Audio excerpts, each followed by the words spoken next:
All right, shalom. Shalom, shalom. First and foremost, I'd like to give all praise, all honor, and all glory to Yahweh, Bahashem, Yahushai, Baharachah Kodash. I would like to give double honors to my elders and apostles at Great Millstone that do group well. Peace and salutations to the Lord's elect, the hopeful elect, and the 1/3. And Lord's will, this video will be edifying and exhorting to the sincere sheep of Yahweh, Bahashem, Yahushai, Baharachah Kodash. Exhorting to the sincere. All right. Just wanted to make sure that we were live. Audio and video was good. Shalom. Shalom.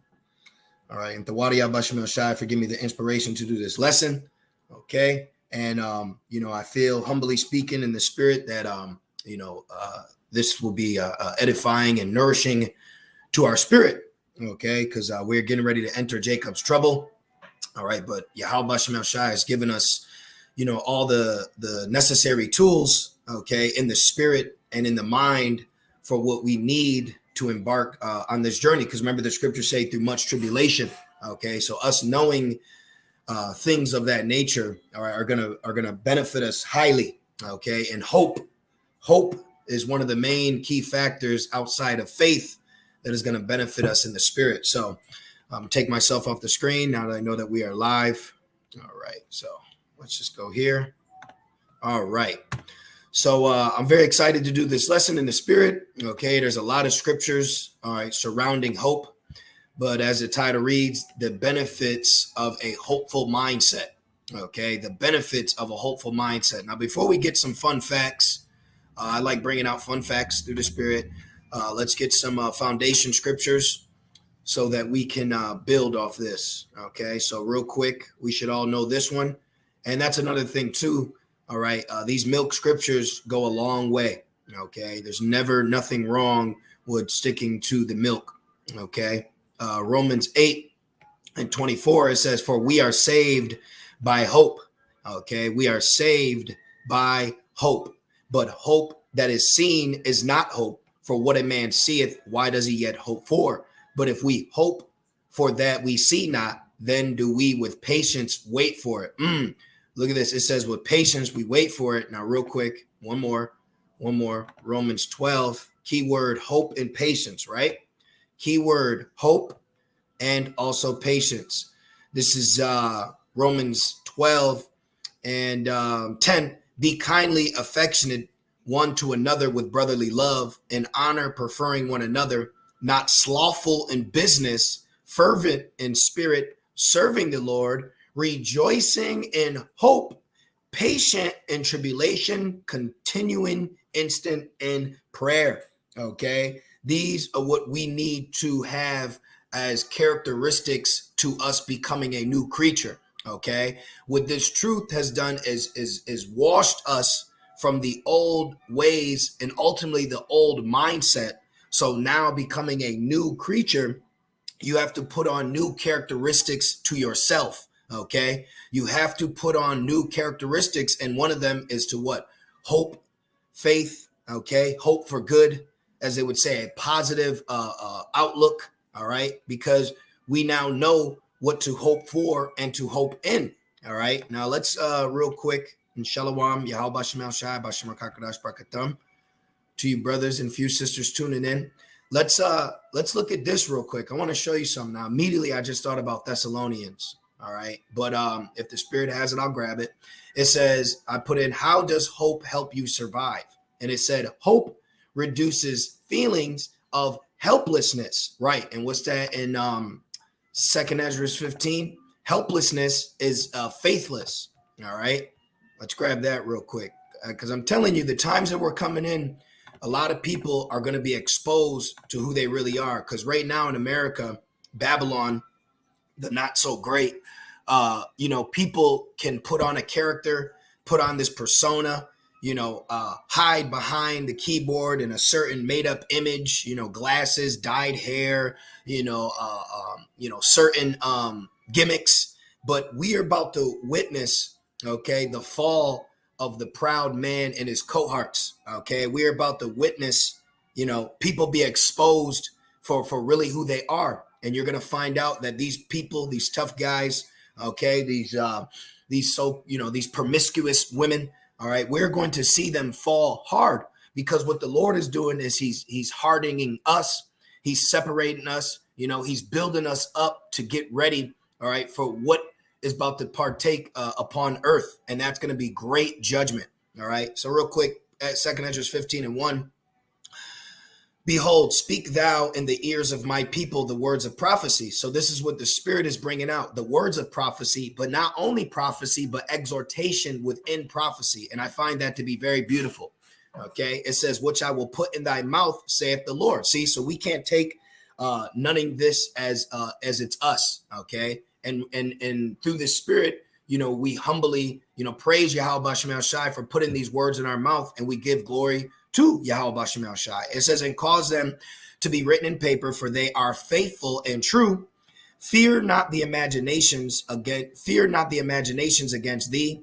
Let not the incredulity of them trouble thee that speak against thee. Right. That's why it says they think it's strange for you not to riot with them. One of the biggest things that brothers and sisters go through is separation from family, people, how they look at you, how they talk about you, and I'll plainly say, who gives a shit? Okay, excuse my language, but the only way I can express that level of what you need to feel is to use those words.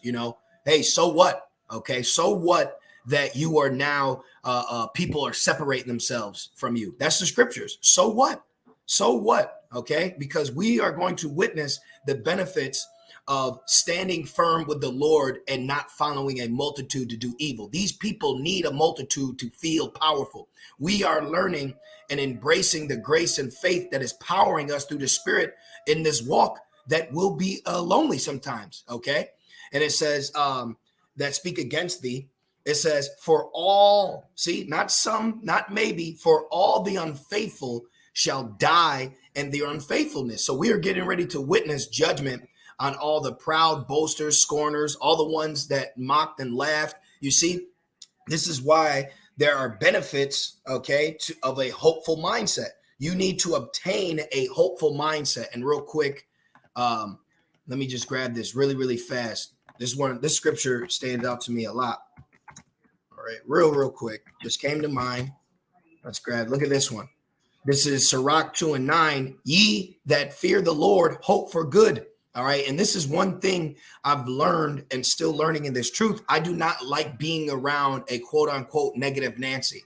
I don't like being around a hopeless person. I don't like being around a faithless ass weak person, because that's all they are. They're weak. And it's actually frustrating dealing with somebody that has a very weak mindset. It's to the point where it's like, get the F away from me then. Because remember, there is a law that if you are fearful, you can't go to war. Well, guess what, baby? This war is coming whether these people like it or not. So the Lord is building us up. And this is what we're witnessing. Okay. It says hope for good. You have to obtain the mindset where you hope for good. Okay. Downs, woes, lows, all of it. Constantly hope for good. And if you don't feel hopeful, send prayers up to get hopeful, because that's what's going to save us in these last days, is having hope. Some have it, some want it, and some need to obtain it. It says, and for everlasting joy and mercy. This is a beautiful mindset to walk around in, while the rest of these people carry a very destitute, weak, carnal, temporal mindset. And this is why it says that we're going to laugh at their calamity. This is why the Lord is building us up mentally right now. Okay, we're being built up mentally and in the spirit, you see, because, hey, it is about to get real out here. So now I want to go back to my fun facts. It says hope reduces feelings of helplessness. Look, increases happiness. And look at this one. Reduces stress. Okay. And that's one thing, too, you have to learn in this truth. Now, with much knowledge. All right. Just give me a second, please.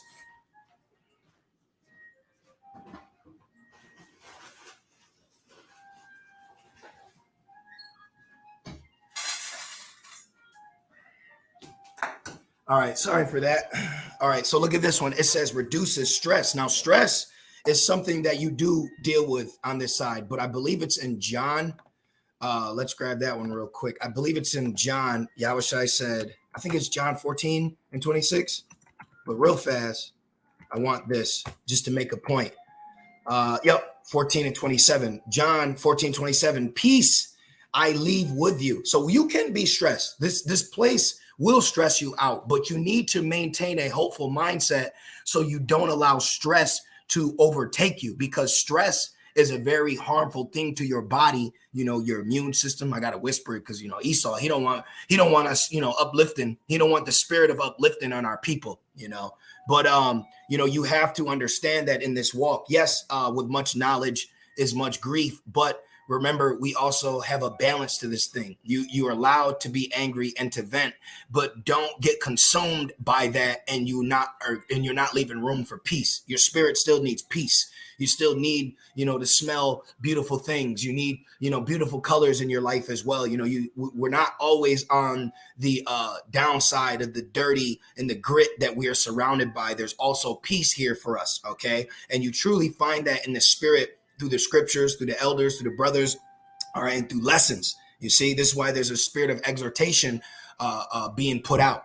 And it says, peace I leave with you, my peace I give unto you, not as the world giveth, give I unto you. That's heavy, because this world don't give us peace. This world gives us extreme stress, you see. So we don't need this world to get comfort, all right? Because what this world does is gives us discomfort, okay? It gives us headaches, heartbreaks. The list just goes on in what Babylon will give you. It doesn't give you things that are beneficial to your spirit. See, it says, give I unto you, let not your heart be troubled, neither let it be afraid. That is a very powerful statement that Yahushua is making, and it's a true statement. So let's keep going. Reduces stress and improves our quality of life. See?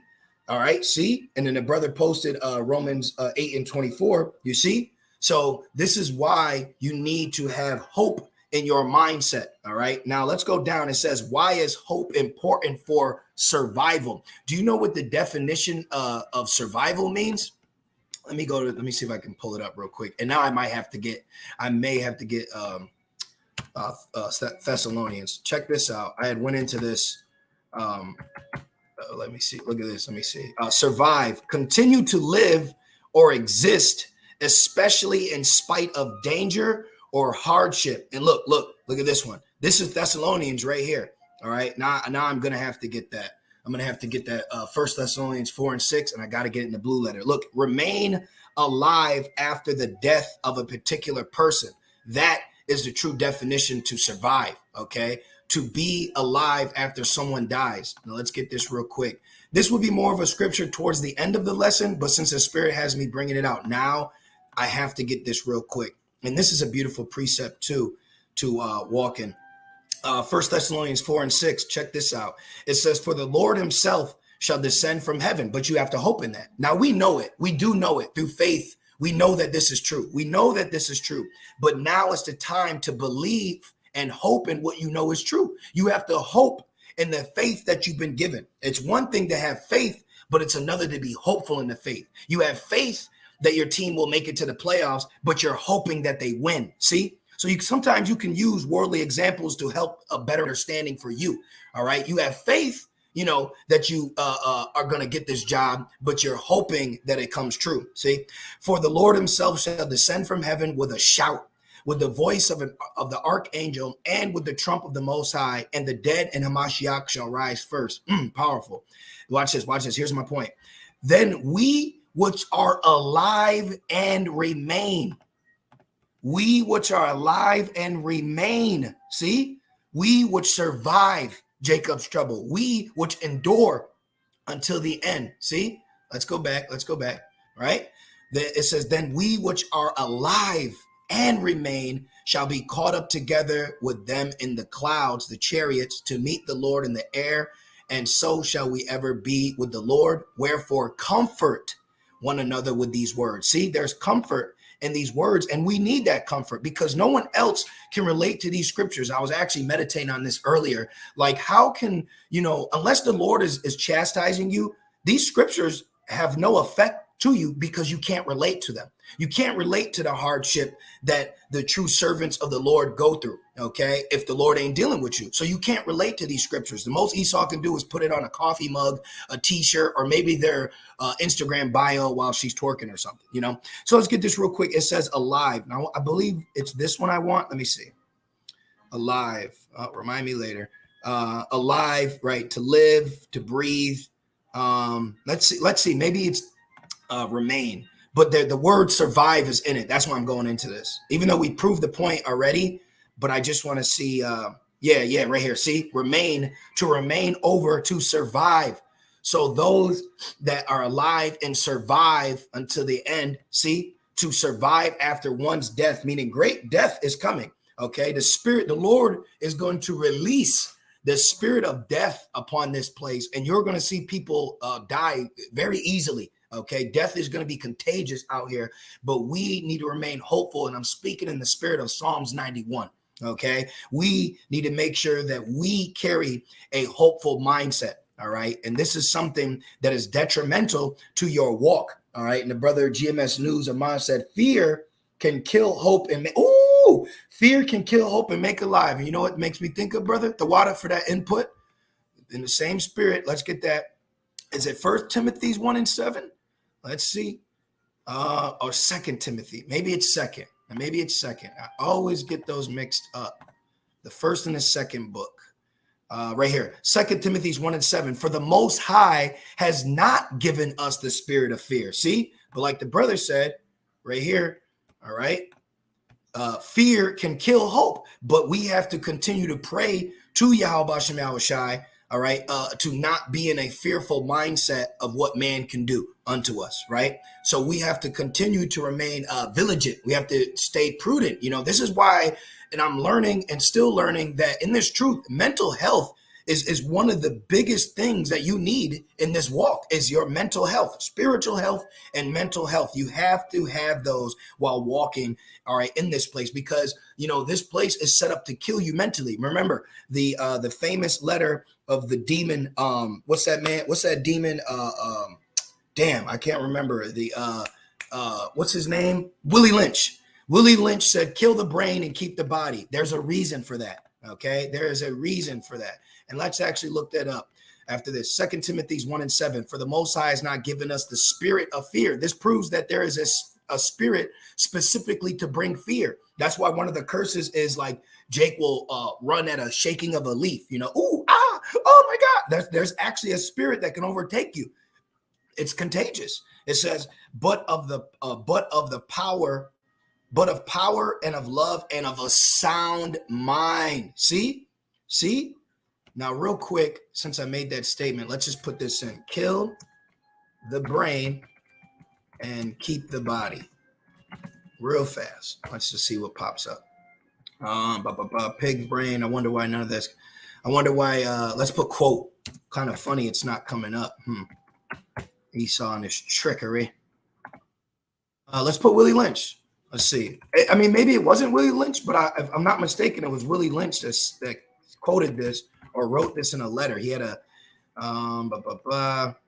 all right, well, it's not coming up, but you brothers know we've all, yeah, here it is right here. Keep the body, take the mind. See, so maybe I worded it a little different, but see, kill the brain, keep the body. That's what Esau walks in. That's the spirit he walks in. Now, we finished Timothy's. Just want to make sure I got my points. Okay, let's go back and keep going. Okay, let's keep going into this. Yep, the water, brother, right. Willie Lynch. So it says, look at this. Look how important hope is for survival. This is the scriptures. Remember, hope. Okay? Continue to walk with hope. There better be a place in your mind for hope. Okay? Because some Jakes, the closest thing they get to hope is the name of a woman, you know, and that ain't always good. It says, why is hope important for survival? That's a great question. Why is hope important for survival? It says it not only can help make a tough present situation more bearable, right? Like what? Oh, let's get it. What is a great situation that's getting ready to befall mankind? Well, there's going to be a great hour where mankind will be tempted. That is going to be a time where you need to apply faith and hope. And Yahushua said that right here. Revelations 3:11. Actually, we have to start at 10. It says, because thou hast kept the word of my patience. Why? Because you are hopeful. I also will keep thee. Look, Yahweh Shai is telling us he's going to keep us from the hour of temptation. That is high level. So you need to hope that Yahweh Shai is going to keep you from the hour of temptation, meaning he's going to keep you in an upright spirit in this trial of temptation, which we've already been going through temptation because we're coming to serve the Lord. And when you come to serve the Lord, you need to prepare yourself for temptation. So how much more then will the hour of temptation be when we are already witnessing and experiencing and overcoming temptation now? That's why you remain hopeful. All right, I've been dealing with it just like the juice, the thing he's hitting everybody with, right? We all endured that. See, we all endured that prelude. So this is what's next. You see, I also will keep thee from the hour of temptation, which this hour of temptations means through the idea of piercing. It says, which shall come upon all the world to try them that dwell upon the earth. Behold, I come quickly. See, you need to hope in that. Yahweh Shai said he's going to come quickly. I believe it. And I'm going to continue to keep hoping. I'm going to continue to keep hoping. Yahweh Shai is on his way. I don't care what y'all tell me. Yahweh Shai is on his way. You have to be in that mindset because Satan is used, okay, to try to overthrow you mentally. He's trying to overthrow your mind, okay? Kill the brain. That proves that Willie Lynch had a demon on him. Kill the brain, keep the body. See? It says, but what's heavy is the Lord is allowing us to keep our mind while the body is going away. Remember, the outward man perished, but the inward man is being renewed day by day by day. It says, behold, I come quickly. Hold that fast which thou hast. Remember my man William Wallace. Hold now. Very powerful scene. Hold that fast which thou hast, that no man take thy crown. So right here, Yahweh Shai is telling us we have something. So we have something that we need to hold on to. Do you realize that in this walk right now in your life through the Spirit, the Lord has given you something that you need to hold on to and let no man take that from you, because that will be your crown of glory in the days to come. These are the days we're living in, and we have to remain hopeful within that. Little more, it says, it not only can help make a tough present situation more bearable. Oh, that reminds me of the seven brothers and their mother. Very heavy account in 2 Maccabees 7. Very heavy. Okay, so that shows us too that not only the Lord strengthens the brothers, the Lord also strengthens sisters. You see, so for brothers we take notes, and for sisters you take notes. Okay, because at the end of the day, like Apostle Paul said to the Philippians, seek your own salvation with fear and trembling. Remember, okay. We spiritually, Yahweh Shai can hold our hand, but on a physical level, we have to understand that we have to walk too. Noah had to build the ark too. You see, the three holy children had to send up prayers too. The three holy children had to stand up while the other men fell too. See, so it says, but also can eventually improve our lives, because envisioning a better future. Oh, what is that? I've been quoting it. Renewed day by day. Let's get that real quick. Day by day. What is that? 1 Corinthians 4. I think it's 1 Corinthians 4, but we have to get that. Let me see. Yep, let's go here. Check this out. Now remember, key word, it said envisioning, right? Look at this. It said envisioning, meaning you have to visualize it, right? Meaning you can't see it in front of you, so you have to visualize it in front of you in your mind, okay? Shit, even the CIA just openly admitted that manifestation is real. So what is that? By thy word, you're justified or condemned. I believe Yahweh Shai is going to deliver me. See, you have to say that. You have to believe it. You have to speak it. As they say, speak it into existence. This is all biblical. This is our power that we've been given. Faith is a power. What are we holding fast? We're holding fast a power that Yahweh Shai has given us. 2 Timothy said we have power. See, we have power, and we have to envision the power that we've been given. Now, real quick, 2 Corinthians 4, check this out. This is crazy. 2 Corinthians 4:16, for which cause we faint not. You better not faint, okay? But though our outward man perish, this body, these chains, we're getting ready to be freed. Yet the inward man is renewed day by day for our light affliction. Even though it's hard, even though it hurts, even though the chastisement is grievous at the present moment, but it's going to yield peaceable fruit at the end. Think about the end. Think about the light at the end of the tunnel. Think about Yahweh Shai being the finisher of our faith, okay? He's the finisher of our faith. For our light affliction, which is but for a moment. You have to realize at the end of the day that we are just in a moment right now. That's why it says Jacob is the beginning. We ain't even begun yet. Okay. Real life and existence hasn't begun yet. It says worketh for us a far more exceeding and eternal way to glory. Check this out.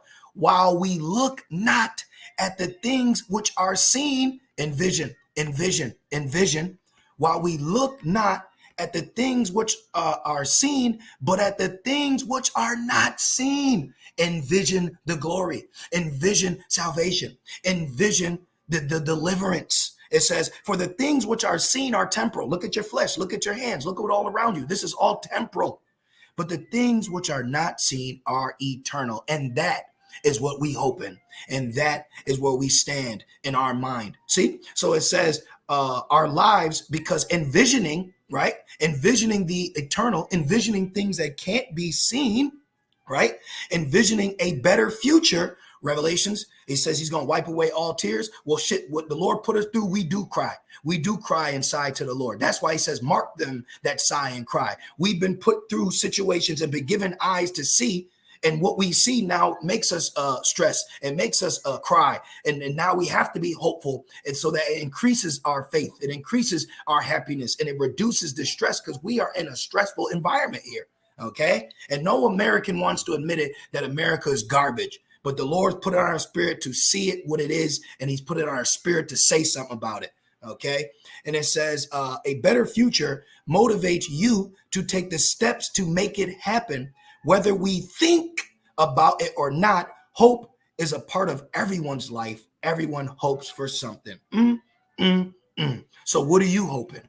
Well, I hope in Yahweh, Bashem, Yahushai. While the rest of them, whew. So real quick, let's get Isaiah, oldie but goldie, much needed, and that'll be the lesson. Okay, real quick, Isaiah 33, we should know it, but there's nothing wrong with reading it. Isaiah 33:6, and wisdom, right, what would be given, and knowledge, and I always like to use this part as knowledge of what? The prophecies. Knowledge of the prophecies, wisdom in knowing who you are, wisdom in having the name, wisdom to have discernment, and knowledge of the prophecies that are getting ready to unfold and have unfold, shall be the stability of thy time. See? So us having this wisdom and knowing what's coming is going to keep us grounded. And one more, you have to precept this real quick. Let's go to Proverbs 3 really fast.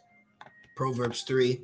And I mean, honestly, we could read from 13, but we're not going to do that right now. So we'll just get, we'll just go down. All right. So let's get this really fast. Proverbs 3 and 25. It says, be not afraid of sudden fear. See, be not afraid of sudden fear, neither of destruction, neither of the desolation of the wicked when it cometh. Now, when is the desolation of the wicked going to come? During Jacob's trouble. But so now you have in the wisdom and the knowledge of that prophecy. Why would one be afraid when this suddenly happens? We're actually praying and hoping it happens, which we know it's gonna, and then we hope that it happens soon. See? Because when it comes, it's going to hit so hard that, watch this real quick. One more, and I'm going to end it on Isaiah. One more. It's going to hit them so hard, but we know it. Okay. We are surrounded by the abominable city. We're surrounded by the careless city, but soon the careless is going to have to walk around careful, you know. Luke, real quick, Luke 21, and let's get it, 26. All right. Watch this. Watch when Yahushai brings that judgment, man. Watch when Yahushai brings that judgment. Luke 21 and 26. We could start up, but let's just get it right here. I'll start at 25. It says, and there shall be signs in the sun and in the moon. We just had that blood moon eclipse, and in the stars, and upon the earth, distress of nations. Nations are distressed right now. This is why you got the WHO getting ready to implement control over all these nations. And this is why it's called the mark of the beast. See, the beast is playing a major part, and it has to. See, and it says, for the powers of heaven shall be shaken. Check this out. It says, I'm sorry. I'm a little excited. It says distress of nations with perplexity, the sea and the waves roaring. Look at this. Men's hearts failing them for fear. You're going to have people's hearts fail them because they're going to be so afraid. See? But the Lord ain't given us the spirit of fear, but of a sound mind. So we're going to witness the example of what happens to someone that lacks hope and faith in the Lord. And I'm speaking about first and foremost with our people. Okay. Men's hearts failing them for fear and for the looking after those things which are coming on the earth, for the powers of heaven shall be shaken. And then shall they see the Son of Man coming in a cloud with power and great glory. And when these things begin to come to pass, look up, then look up and lift up your heads, for your redemption draweth nigh. And that's why it said that in was that Thessalonians, where it says comfort one another with these words. You see, it's very comforting. So let's go finish this off, and that'll be the lesson. Isaiah 33:6, and wisdom and knowledge shall be the stability of thy times, and strength of salvation. The fear of Yahweh Shemel Shai is his treasure. There it is. So there are benefits to having a hopeful mindset. So I pray to Yahweh Shemel Shai, Baharak HaKodash, that this lesson, this epistle was edifying and exhorting to the sincere sheep. We are in the true hour, okay? And, our salvation draweth nigh. So continue to hope in that salvation, okay? So I'd like to give all praise, all honor, and all glory to Yahweh, Bahashem, Yahushai, Baha, Racha, Kodash. And I would like to give double honors to my elders and apostles at Great Millstone that do well. And I would like to say peace and salutations to the Lord's elect. With that being said, Shalom.